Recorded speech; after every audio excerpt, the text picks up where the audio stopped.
How the Brigadier took the field against the Marshal Millefleurs. Massena was a thin, sour little fellow, and after his hunting accident he had only one eye. But when it looked out from under his cocked hat, there was not much upon a field of battle which escaped it. He could stand in front of a battalion and with a single sweep tell you if a buckle or a gaiter button were out of place. Neither the officers nor the men were very fond of him, for he was, as you know, a miser, and soldiers loved that their leaders should be free-handed. At the same time, when it came to work, they had a very high respect for him, and they would rather fight under him than under anyone, except the Emperor himself, and Lannes when he was alive. After all, if he had a tight grasp upon his money-bags, there was a day also, you must remember, when that same grip was upon Zurich and Genoa. He clutched on to his positions as he did to his strong-box, and it took a very clever man to loosen him from either. When I received his summons, I went gladly to his headquarters, for I was always a great favourite of his, and there was no officer of whom he thought more highly.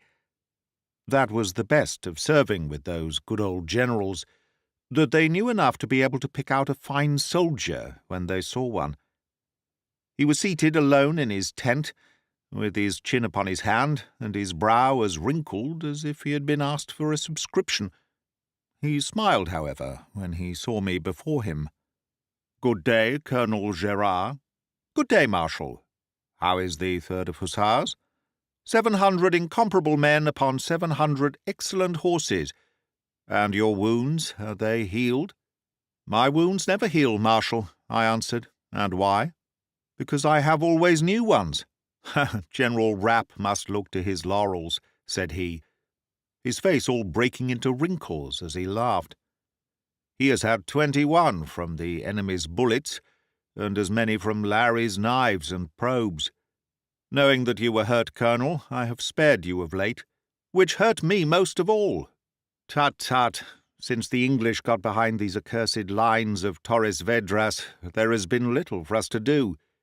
You did not miss much during your imprisonment at Dartmoor. But now we are on the eve of action. We advance? No, retire." My face must have shown my dismay. What, retire before this sacred dog of a Wellington? He who had listened unmoved to my words, and had sent me to his land of fogs. I could have sobbed as I thought of it. "What would you have?" cried Massena impatiently. "When one is in check, it is necessary to move the king." "Forwards," I suggested. He shook his grizzled head. "The lines are not to be forced," said he. "I have already lost General St. Croix, and more men than I can replace. On the other hand, we have been here at Saint-Arème for nearly 6 months. There is not a pound of flour nor a jug of wine on the countryside. We must retire." "There are flour and wine in Lisbon," I persisted. "Tut, you speak as if an army could charge in and charge out again, like your regiment of hussars. If Soult were here, with 30,000 men, but he will not come. I sent for you, however, Colonel Gerard, to say that I have a very singular and important expedition which I intend to place under your direction." I pricked up my ears, as you can imagine. The Marshal unrolled a great map of the country and spread it upon the table. He flattened it out with his little hairy hands. "This is Saint-Arème," he said, pointing. I nodded. "And here, 25 miles to the east, is Alméchal, celebrated for its vintages and for its enormous abbey." Again I nodded. I could not think what was coming. "Have you heard of the Marshal Millefleurs?" asked Massena. "I have served with all the marshals," said I, "but there is none of that name." "It is but the nickname which the soldiers have given him," said Massena. "If you had not been away from us for some months, it would not be necessary for me to tell you about him. He is an Englishman, and a man of good breeding. It is on account of his manners that they have given him his title. I wish you to go to this polite Englishman at Alméchal." "Yes, Marshal." and to hang him to the nearest tree." "Certainly, Marshal." I turned briskly upon my heels, but Masséna recalled me before I could reach the opening of his tent. "One moment, Colonel," said he. "You had best learn how matters stand before you start. You must know, then, that this Marshal Millefleurs, whose real name is Alexis Morgan, is a man of very great ingenuity and bravery. He was an officer in the English Guards, but having been broken for cheating at cards, he left the army. In some manner he gathered a number of English deserters round him and took to the mountains. French stragglers and Portuguese brigands joined him, and he found himself at the head of 500 men. With these he took possession of the abbey of Alméchal, sent the monks about their business, fortified the place, and gathered in the plunder of all the country round." "For which it is high time he was hanged," said I, making once more for the door. "One instant!" cried the Marshal, smiling at my impatience. "The worst remains behind. Only last week the Dowager Countess of La Ronda, the richest woman in Spain, was taken by these ruffians in the passes as she was journeying from King Joseph's court to visit her grandson. She is now a prisoner in the abbey, and is only protected by her grandmotherhood," I suggested. "Her power of paying a ransom," said Masséna. "You have 3 missions, then: to rescue this unfortunate lady, to punish this villain, and, if possible, to break up this nest of brigands. It will be a proof of the confidence which I have in you when I say that I can only spare you half a squadron with which to accomplish all this." My word, I could hardly believe my ears. I thought that I should have had my regiment at the least. "I would give you more," said he, "but I commence my retreat today, and Wellington is so strong in horse that every trooper becomes of importance. I cannot spare you another man. You will see what you can do, and you will report yourself to me at Abrantes not later than tomorrow night." It was very complimentary that he should rate my powers so high, but it was also a little embarrassing. I was to rescue an old lady, to hang an Englishman, and to break up a band of 500 assassins, all with 50 men. But, after all, the 50 men were hussars of Conflans, and they had an Etienne Gerard to lead them. As I came out into the warm Portuguese sunshine, my confidence had returned to me, and I had already begun to wonder whether the medal which I had so often deserved might not be waiting for me at Alméchal. You may be sure that I did not take my 50 men at haphazard. They were all old soldiers of the German wars, some of them with 3 stripes, and most of them with 2. Ude and Papilette, 2 of the best sub-officers in the regiment, were at their head. When I had them formed up in 4s, all in silver grey and upon chestnut horses with their leopard-skin shabracks and their little red panaches, my heart beat high at the sight. I could not look at their weather-stained faces, with the great moustaches which bristled over their chin-straps, without feeling a glow of confidence. And between ourselves, I have no doubt that that was exactly how they felt when they saw their young colonel on his great black war-horse riding at their head. Well, when we got free of the camp and over the Tagus, I threw out my advance and my flankers, keeping my own place at the head of the main body. Looking back from the hills above Saint-Arène, we could see the dark lines of Masséna's army, with the flash and twinkle of the sabres and bayonets, as he moved his regiments into position for their retreat. To the south lay the scattered red patches of the English outposts, and behind the grey smoke cloud which rose from Wellington's camp, thick, oily smoke, which seemed to our poor starving fellows to bear with it the rich smell of seething camp kettles. Away to the west lay a curve of blue sea, flecked with the white sails of the English ships. You will understand that as we were riding to the east, our road lay away from both armies. Our own marauders, however, and the scouting parties of the English covered the country, and it was necessary with my small troop that I should take every precaution. During the whole day we rode over desolate hillsides, the lower portions covered by the budding vines, but the upper turning from green to grey and jagged along the skyline like the back of a starved horse. Mountain streams crossed our path, running west to the Tagus, and once we came to a deep, strong river, which might have checked us had I not found the ford by observing where houses had been built opposite each other upon either bank. Between them, as every scout should know, you will find your ford. There was none to give us information, for neither man nor beast nor any living thing except great clouds of crows was to be seen during our journey. The sun was beginning to sink when we came to a valley clear in the centre, but shrouded by huge oak trees upon either side. We could not be more than a few miles from Al-Mishal, so it seemed to me to be best to keep among the groves, for the spring had been an early one, and the leaves were already thick enough to conceal us. We were riding then in open order among the great trunks, when one of my flankers came galloping up. "There are English across the valley, Colonel," he cried as he saluted. "Cavalry or infantry?" "Dragoons, Colonel," said he. "I saw the gleam of their helmets and heard the neigh of a horse." Halting my men, I hastened to the edge of the wood. There could be no doubt about it. A party of English cavalry was travelling in a line with us, and in the same direction.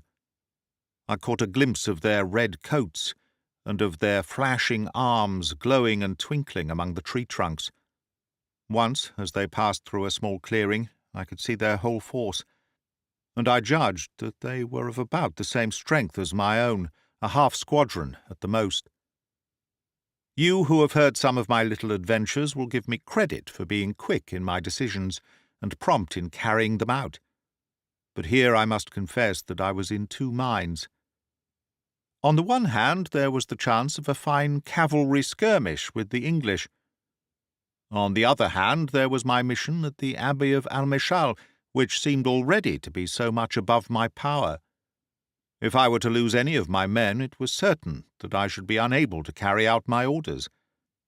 I was sitting my horse, with my chin in my gauntlet, looking across at the rippling gleams of light from the further wood, when suddenly one of these red-coated Englishmen rode out from the cover, pointing at me and breaking into a shrill whoop and hallo, as if I had been a fox.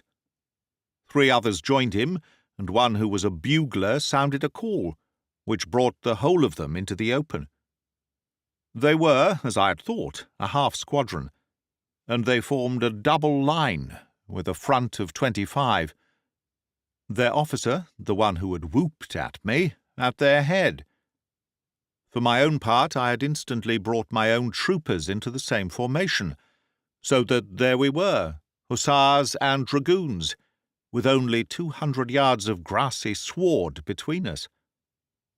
They carried themselves well, those red-coated troopers, with their silver helmets, their high white plumes, and their long gleaming swords, while, on the other hand, I am sure that they would acknowledge that they had never looked upon finer light horsemen than the 50 hussars of Conflans who were facing them.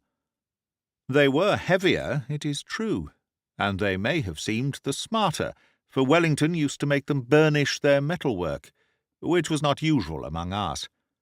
On the other hand, it is well known that the English tunics were too tight for the sword-arm, which gave our men an advantage.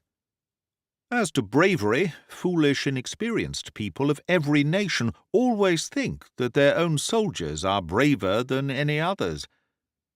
There is no nation in the world which does not entertain this idea. But when one has seen as much as I have done, one understands that there is no very marked difference, and that although nations differ very much in discipline, they are all equally brave, except that the French have rather more courage than the rest. Well, the cork was drawn and the glasses ready, when suddenly the English officer raised his sword to me as if in a challenge, and cantered his horse across the grassland. My word, there is no finer sight upon earth than that of a gallant man upon a gallant steed. I could have halted there just to watch him, as he came with such careless grace, his sabre down by his horse's shoulder, his head thrown back, his white plume tossing, youth and strength and courage, with the violet evening sky above and the oak trees behind. But it was not for me to stand and stare. Etienne Gérard may have his faults, but my faith, he was never accused of being backward in taking his own part. The old horse, Rataplan, knew me so well that he had started off before ever I gave the first shake to the bridle. There are two things in this world that I am very slow to forget: the face of a pretty woman and the legs of a fine horse. Well, as we drew together, I kept on saying, "Where have I seen those great roan shoulders? Where have I seen that dainty fetlock?" Then suddenly I remembered, and as I looked up at the reckless eyes and the challenging smile, whom should I recognize but the man who had saved me from the brigands and played me for my freedom? He whose correct title was Milord the Honourable Sir Russell Bart. "Bart!" I shouted. He had his arm raised for a cut, and 3 parts of his body open to my point, for he did not know very much about the use of the sword. As I brought my hilt to the salute, he dropped his hand and stared at me. "Hello," said he, "it's Gerard." You would have thought by his manner that I had met him by appointment. For my own part, I would have embraced him, had he but come an inch of the way to meet me. "I thought we were in for some sport," said he. "I never dreamed that it was you." I found this tone of disappointment somewhat irritating. Instead of being glad at having met a friend, he was sorry at having missed an enemy. "I should have been happy to join you in your sport, my dear Bart," said I, "but I really cannot turn my sword upon a man who saved my life." "Tut, never mind about that." "No, it is impossible. I should never forgive myself. You make too much of a trifle. My mother's one desire is to embrace you. If ever you should be in Gascony, Lord Wellington is coming there with 60,000 men. Then one of them will have a chance of surviving," said I, laughing. "In the meantime, put your sword in your sheath." Our horses were standing head to tail, and the Bart put out his hand and patted me on the thigh. "You're a good chap, Gerard," said he. "I only wish you had been born on the right side of the Channel." "I was," said I. "Poor devil!" he cried, with such an earnestness of pity that he set me laughing again. "But look here, Gerard," he continued, "this is all very well, but it is not business, you know. I don't know what Massena would say to it, but our chief would jump out of his riding boots if he saw us. We weren't sent out here for a picnic, either of us." "What would you have?" "Well, we had a little argument about our hussars and dragoons, if you remember. I've got 50 of the 16th, all chewing their carbine bullets, behind me. You've got as many fine-looking boys over yonder, who seem to be fidgeting in their saddles. If you and I took the right flanks, we should not spoil each other's beauty, though a little bloodletting is a friendly thing in this climate." There seemed to me to be a good deal of sense in what he said. For the moment, Mr. Alexis Morgan and the Countess of La Ronda and the Abbey of Alméchal went right out of my head, and I could only think of the fine level turf and of the beautiful skirmish which we might have. "Very good, Bart," said I. "We have seen the front of your dragoons. We shall now have a look at their backs." "Any betting?" he asked. "The stake," said I, "is nothing less than the honour of the Hussars of Conflans." "Well, come on," he answered. "If we break you, well and good. If you break us, it will be all the better for Marshal Millefleurs." When he said that, I could only stare at him in astonishment. "Why for Marshal Millefleurs?" I asked. "It is the name of a rascal who lives out this way. My dragoons have been sent by Lord Wellington to see him safely hanged." "Name of a name!" I cried. "Why, my hussars have been sent by Massena for that very object." We burst out laughing at that, and sheathed our swords. there was a whir of steel from behind us, as our troopers followed our example. "We are allies," he cried, "for a day. We must join forces, there is no doubt of it." And so instead of fighting, we wheeled our half-squadrons round and moved in 2 little columns down the valley, the shakos and the helmets turned inwards, and the men looking their neighbours up and down like old fighting dogs with tattered ears, who have learned to respect each other's teeth. The most were on the broad grin, but there were some on either side who looked black and challenging, especially the English sergeant and my own sub-officer, Papilette. They were men of habit, you see, who could not all change their ways of thinking in a moment. Besides, Papilette had lost his only brother at Busaco. As for the Bart and me, we rode together at the head, and chatted about all that had occurred to us since that famous game of écarté, of which I've told you. For my own part, I spoke to him of my adventures in England. They're very singular people, these English. Although he knew that I'd been engaged in 12 campaigns, yet I'm sure that the Bart thought more highly of me because I had had an affair with the Bristol bustler. He told me, too, that the colonel, who presided over his court-martial for playing cards with a prisoner, acquitted him of neglect of duty, but nearly broke him because he thought that he had not cleared his trumps before leading his suit. Yes, indeed, they are a singular people. At the end of the valley the road curved over some rising ground, before winding down into another wider valley beyond.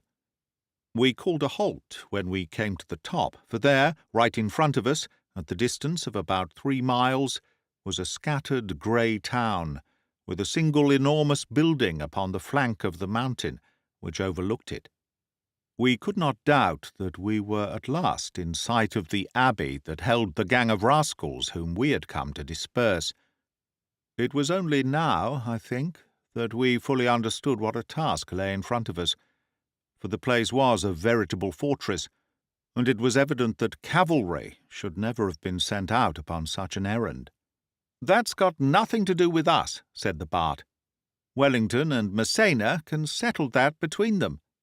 "Courage," I answered. "Pire took Leipzig with 50 hussars."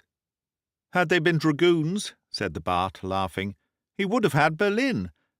But you are senior officer. Give us a lead, and we'll see who will be the first to flinch." "Well," said I, "whatever we do must be done at once, for my orders are to be on my way to Abrantes by tomorrow night. But we must have some information first, and here is someone who should be able to give it to us." There was a square, whitewashed house standing by the roadside, which appeared, from the bush hanging over the door, to be one of those wayside tabernas which are provided for the muleteers. A lantern was hung in the porch, and by its light we saw 2 men, the one in the brown habit of a Capuchin monk, and the other girt with an apron, which showed him to be the landlord. They were conversing together so earnestly that we were upon them before they were aware of us. The innkeeper turned to fly, but one of the Englishmen seized him by the hair and held him tight. "For mercy's sake, spare me," he yelled. "My house has been gutted by the French and harried by the English, and my feet have been burned by the brigands.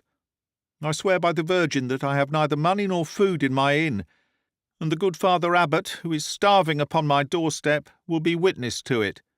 "Indeed, sir," said the Capuchin, in excellent French, "what this worthy man says is very true. He is one of the many victims to these cruel wars, although his loss is but a featherweight compared to mine. Let him go," he added in English to the trooper. "He is too weak to fly, even if he desired to."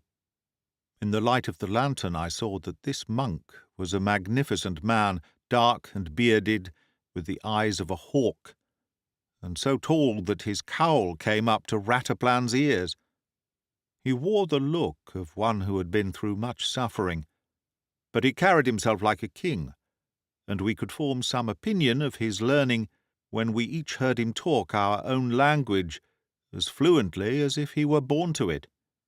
"You have nothing to fear," said I to the trembling innkeeper.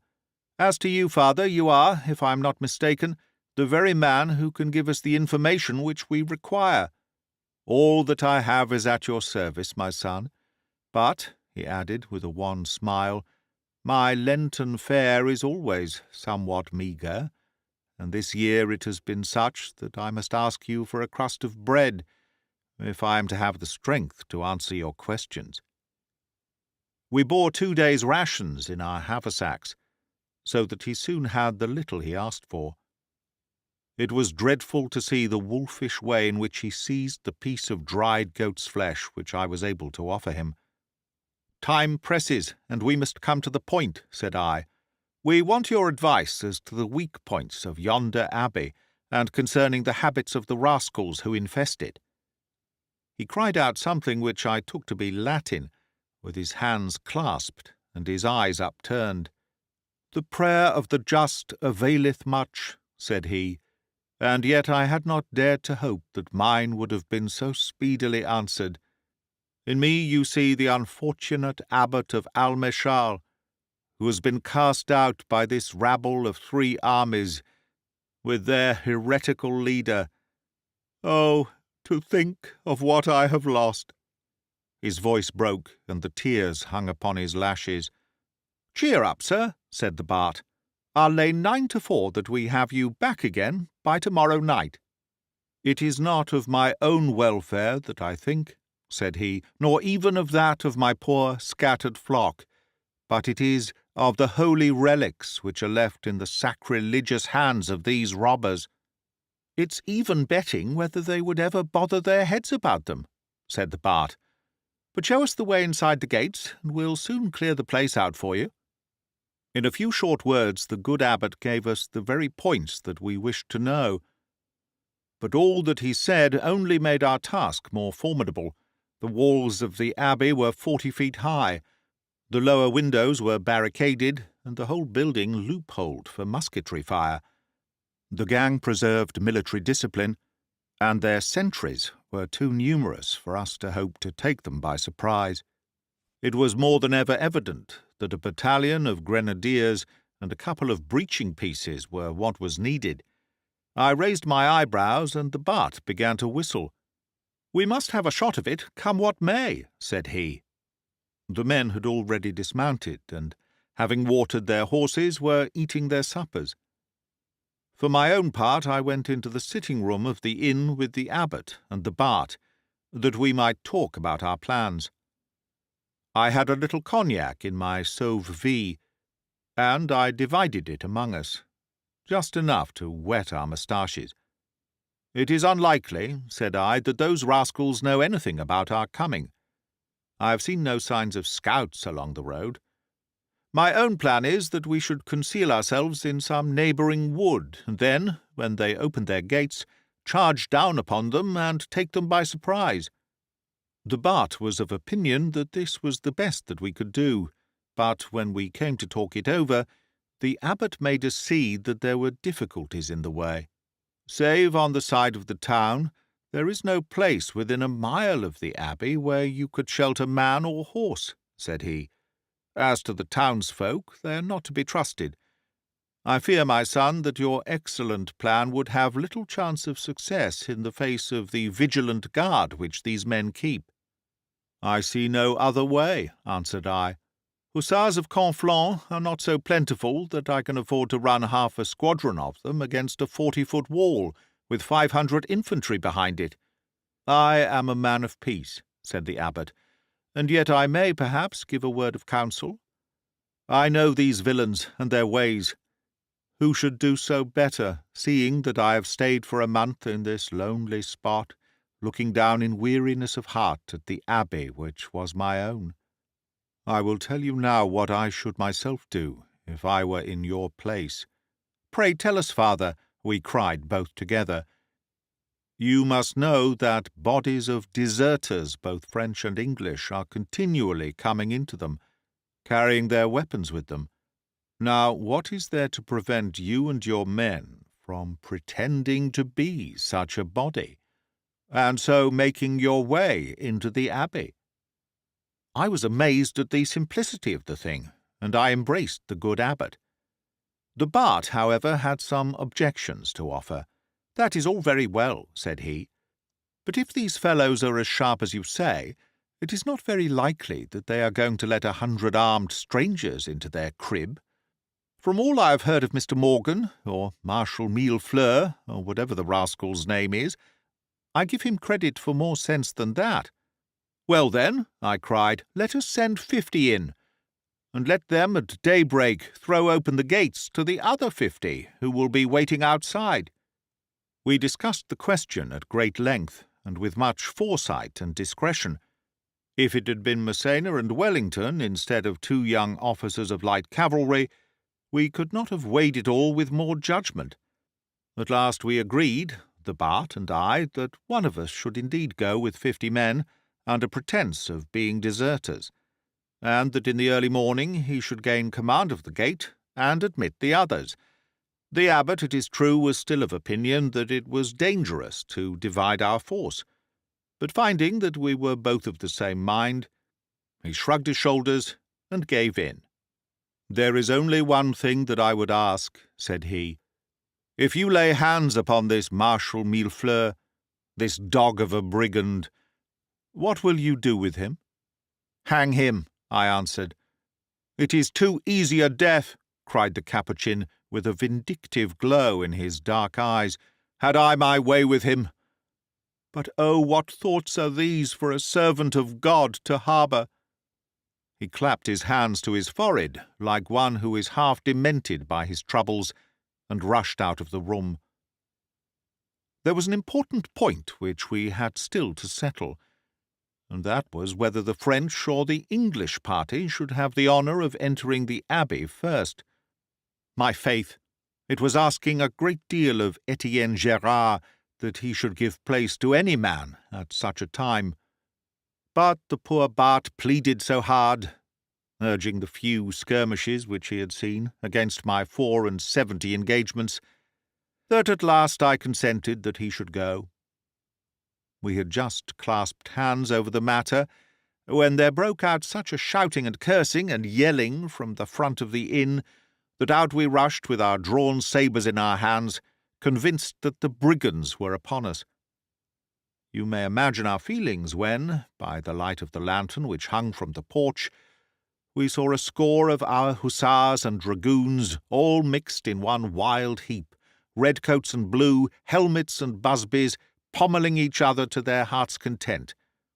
We flung ourselves upon them, imploring, threatening, tugging at a lace collar or at a spurred heel, until, at last, we had dragged them all apart.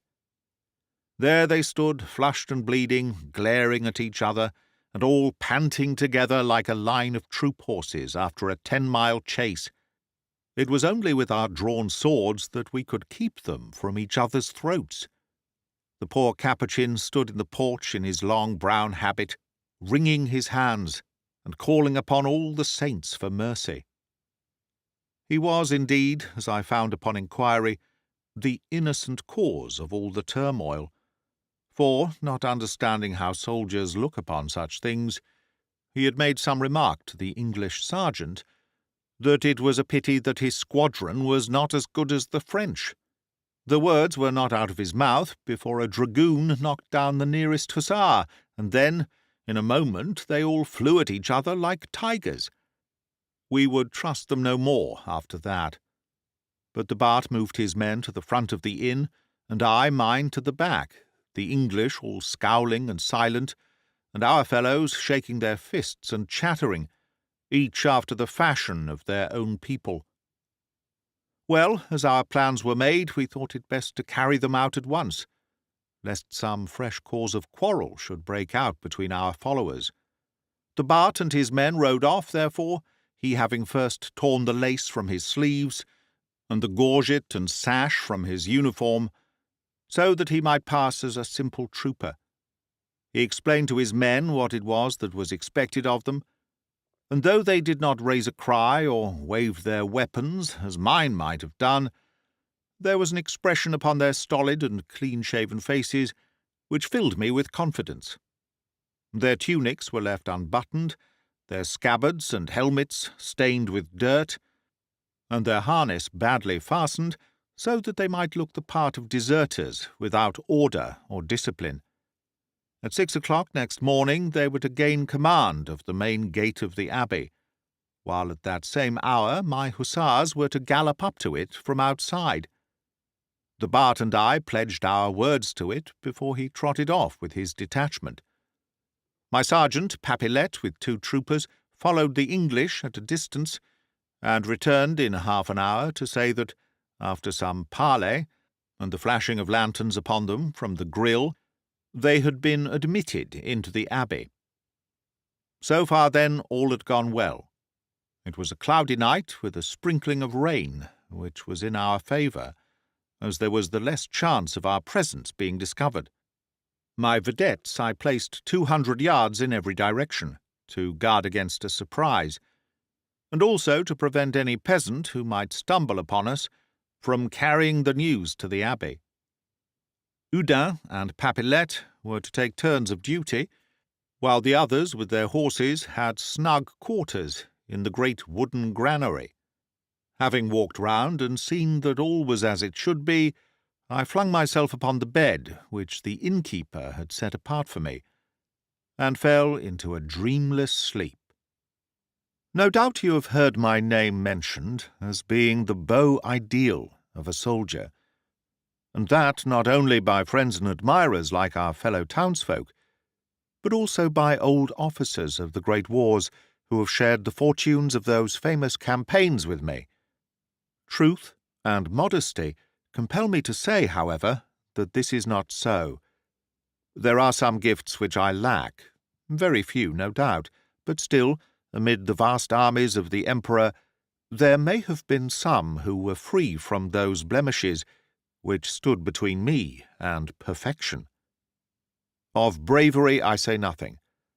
Those who have seen me in the field are best fitted to speak about that.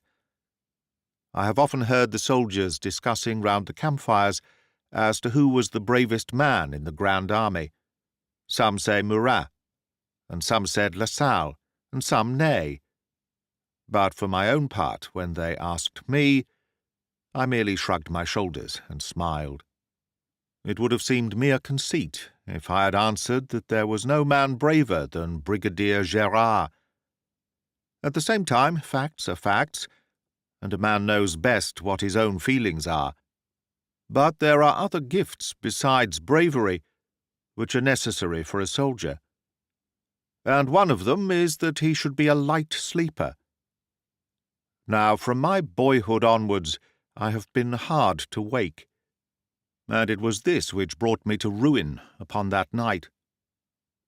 It may have been about 2 o'clock in the morning that I was suddenly conscious of a feeling of suffocation. I tried to call out, but there was something which prevented me from uttering a sound. I struggled to rise, but I could only flounder like a hamstrung horse. I was strapped at the ankles, strapped at the knees, and strapped again at the wrists. Only my eyes were free to move. And there, at the foot of my couch, by the light of a Portuguese lamp, whom should I see but the abbot and the innkeeper? The latter's heavy white face had appeared to me, when I looked upon it the evening before, to express nothing but stupidity and terror. Now, on the contrary, every feature bespoke brutality and ferocity. Never have I seen a more dreadful-looking villain. In his hand he held a long, dull-coloured knife. The abbot, on the other hand, was as polished and as dignified as ever. His capuchin gown had been thrown open, however, and I saw beneath it a black frogged coat, such as I have seen among the English officers.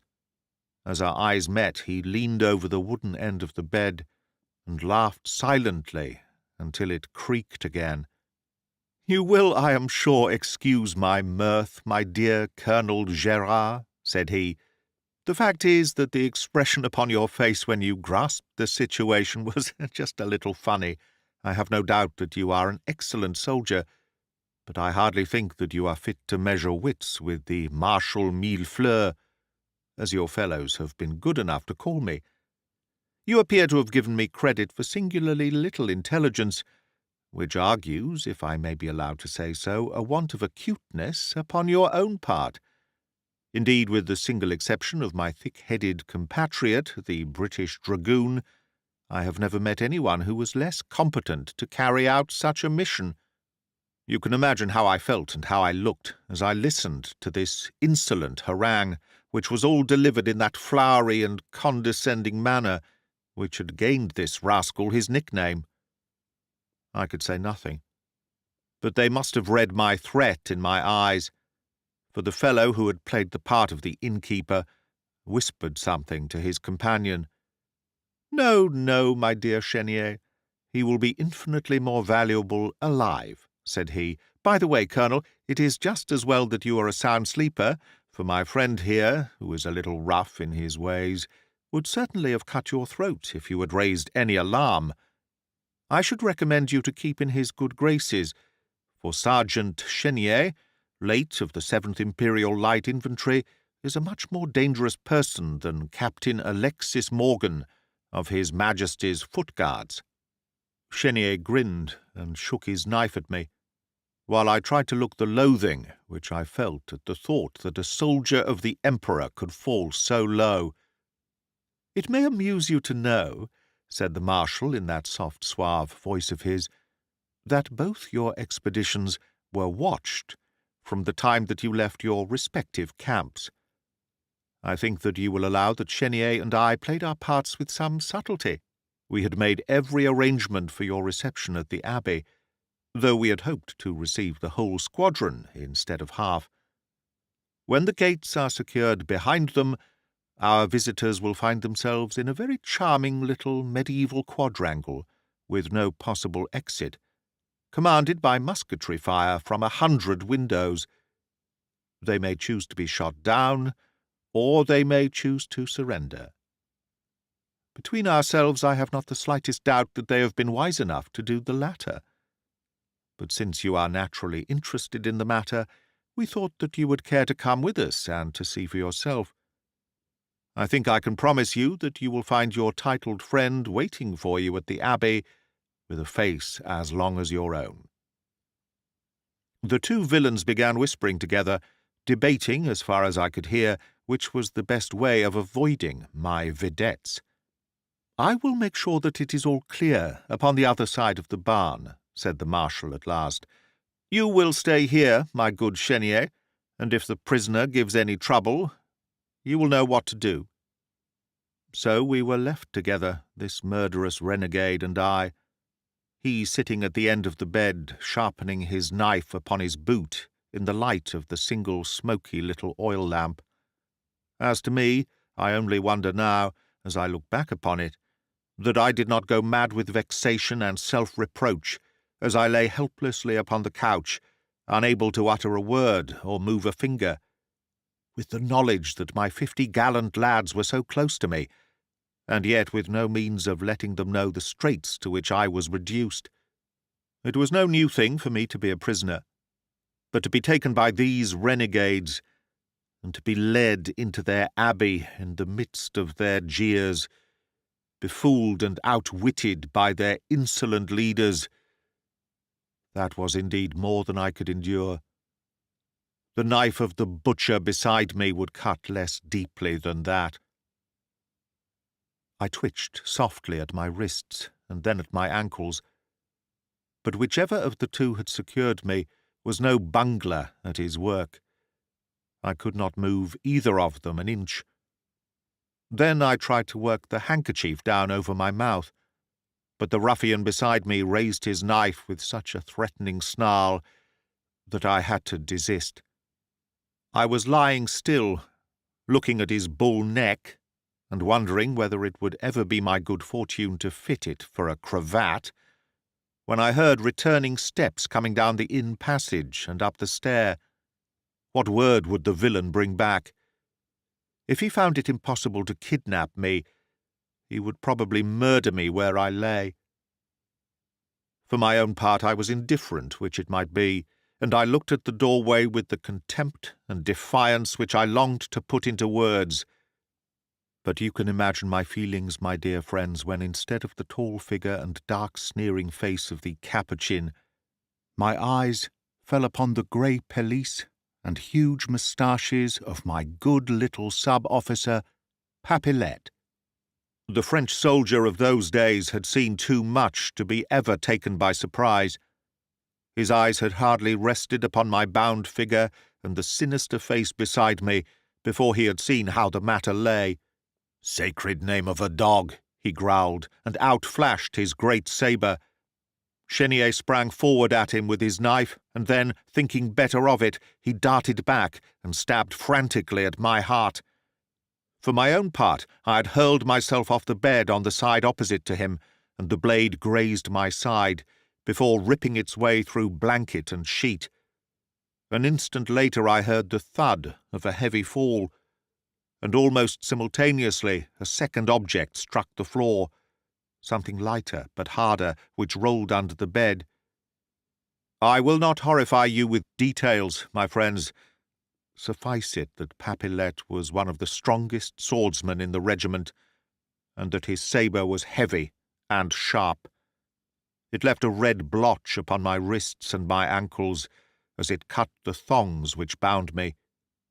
When I had thrown off my gag, the first use which I made of my lips was to kiss the sergeant's scarred cheeks. The next was to ask him if all was well with the command. Yes, they had had no alarms. Oudin had just relieved him, and he had come to report.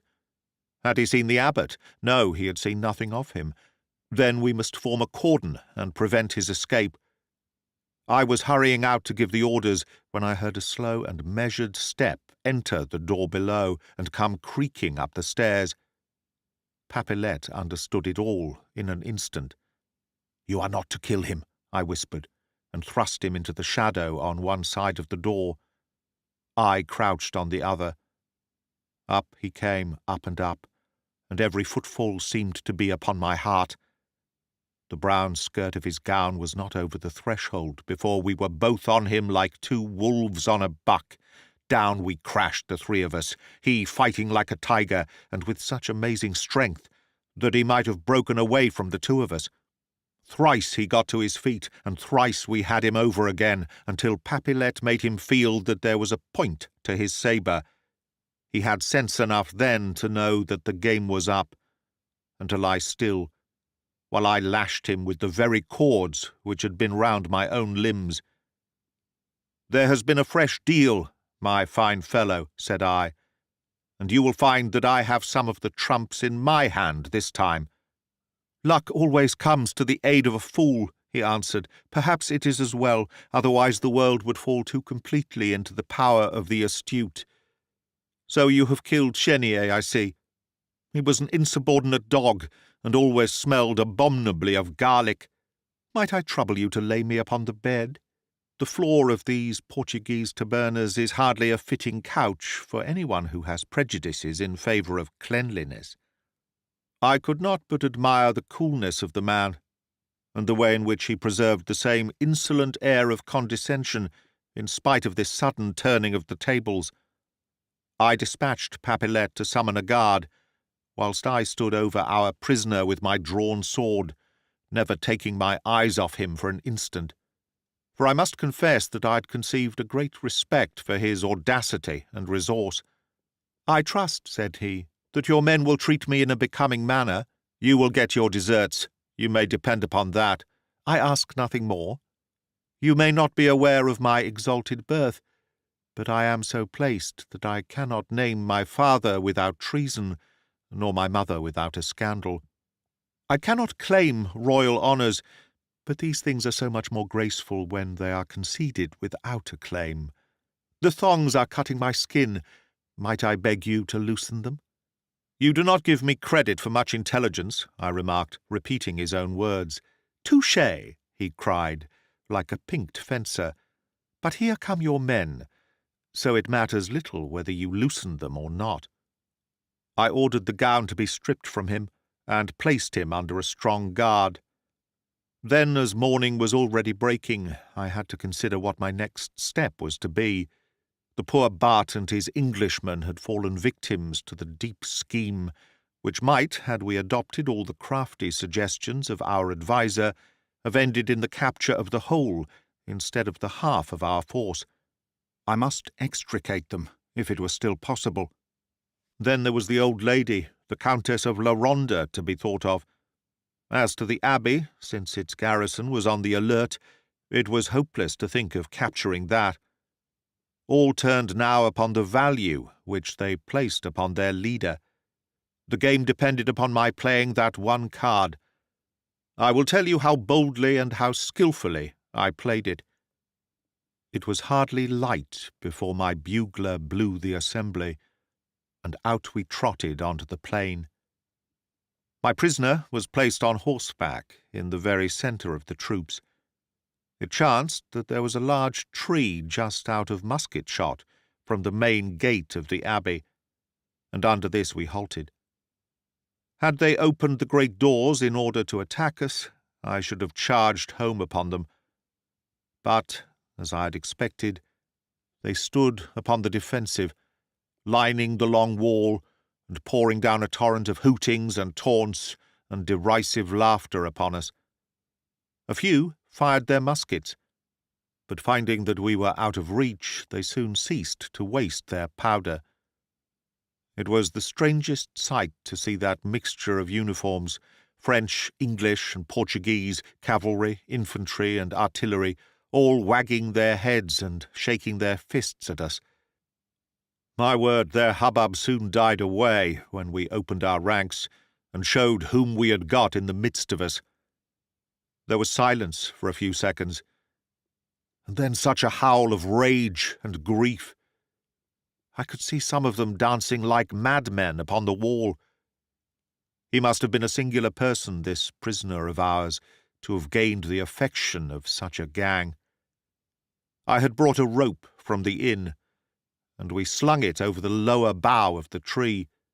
"You will permit me, monsieur, to undo your collar," said Papilette with mock politeness. "If your hands are perfectly clean," answered our prisoner, and set the whole half-squadron laughing.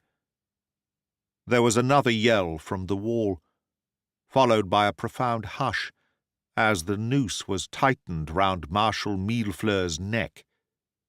Then came a shriek from a bugle, the abbey gates flew open, and 3 men rushed out, waving white cloths in their hands. Ah, how my heart bounded with joy at the sight of them! And yet I would not advance an inch to meet them, so that all the eagerness might seem to be upon their side. I allowed my trumpeter, however, to wave a handkerchief in reply, upon which the 3 envoys came running towards us. The marshal, still pinioned, and with the rope round his neck, sat his horse with a half-smile, as one who is slightly bored, and yet strives out of courtesy not to show it. If I were in such a situation, I could not wish to carry myself better, and surely I can say no more than that. They were a singular trio, these ambassadors. The one was a Portuguese caçador in his dark uniform, the second a French chasseur in the lightest green, and the third a big English artilleryman in blue and gold. They saluted, all 3, and the Frenchman did the talking. "We have 37 English dragoons in our hands," said he. "We give you our most solemn oath that they shall all hang from the abbey wall within 5 minutes of the death of our marshal." 37, I cried. "You have 51. 14 were cut down before they could be secured." "And the officer?" "He would not surrender his sword, save with his life. It was not our fault. We would have saved him if we could. Alas for my poor Bart! I had met him but twice, and yet he was a man very much after my heart. I've always had a regard for the English, for the sake of that one friend. A braver man and a worse swordsman I have never met. I did not, as you may think, take these rascals' word for anything. Papilette was dispatched with one of them, and returned to say that it was too true. I had now to think of the living. You will release the 37 dragoons if I free your leader? We will give you 10 of them. Up with him, I cried. 20, shouted the chasseur. No more words, said I. Pull on the rope. All of them, cried the envoy, as the cord tightened round the marshal's neck. With horses and arms? They could see that I was not a man to jest with. All complete, said the chasseur sulkily. And the Countess of La Ronde as well, said I. But here I met with firmer opposition. No threats of mine could induce them to give up the Countess. We tightened the cord. We moved the horse. We did all but leave the marshal suspended. If once I broke his neck, the dragoons were dead men. It was as precious to me as to them. Allow me to remark, said the marshal blandly, that you are exposing me to a risk of a quinsy. Do you not think, since there is a difference of opinion upon this point, that it would be an excellent idea to consult the lady herself? We would neither of us, I am sure, wish to override her own inclinations. Nothing could be more satisfactory. You can imagine how quickly I grasped at so simple a solution. In 10 minutes she was before us, a most stately dame, with her grey curls peeping out from under her mantilla. Her face was as yellow as though it reflected the countless doubloons of her treasury. "This gentleman," said the marshal, "is exceedingly anxious to convey you to a place where you will never see us more. It is for you to decide whether you would wish to go with him, or whether you prefer to remain with me." She was at his horse's side in an instant. "My own Alexis," she cried, "nothing can ever part us." He looked at me with a sneer upon his handsome face. "By the way, you made a small slip of the tongue, my dear colonel," said he. "Except by courtesy, no such person exists as the Dowager Countess of La Ronde. The lady whom I have the honour to present to you is my very dear wife, Mrs. Alexis Morgan. Or shall I say, Madame la Marshal Millefleurs?" It was at this moment that I came to the conclusion that I was dealing with the cleverest and also the most unscrupulous man whom I had ever met. As I looked upon this unfortunate old woman, my soul was filled with wonder and disgust. As for her, her eyes were raised to his face with such a look as a young recruit might give to the emperor. "So be it," said I at last. "Give me the dragoons, and let me go." They were brought out with their horses and weapons, and the rope was taken from the marshal's neck. "Goodbye, my dear colonel," said he. "I am afraid that you will have rather a lame account to give of your mission when you find your way back to Messina, though, from all I hear, he will probably be too busy to think of you. I am free to confess that you have extricated yourself from your difficulties with greater ability than I had given you credit for. I presume that there is nothing which I can do for you before you go?" "There is one thing." "And that is?" "To give fitting burial to this young officer and his men." "I pledge my word to it." "And there is one other." "Name it." "To give me 5 minutes in the open, with a sword in your hand and a horse between your legs." "Tut, tut," said he. "I should either have to cut short your promising career, or else bid adieu to my own bonny bride. It is unreasonable to ask such a request of a man in the first joys of matrimony." I gathered my horsemen together and wheeled them into column. "Au revoir," I cried, shaking my sword at him. "The next time you may not escape so easily." "Au revoir," he answered. "When you are weary of the Emperor, you will always find a commission waiting for you in the service of the Marshal Millefleurs." That is the end of How the Brigadier Took the Field Against the Marshal Millefleurs, from The Exploits of Brigadier Gerard by Sir Arthur Conan Doyle. Read by Greg Wagland for Magpie Audio 2024. Please subscribe, comment, positively or negatively, as you wish. And remember, if you want an Arthur Conan Doyle Sherlock Holmes story, they're all on this channel. Seek and ye shall find, as they say, as is said. Au revoir.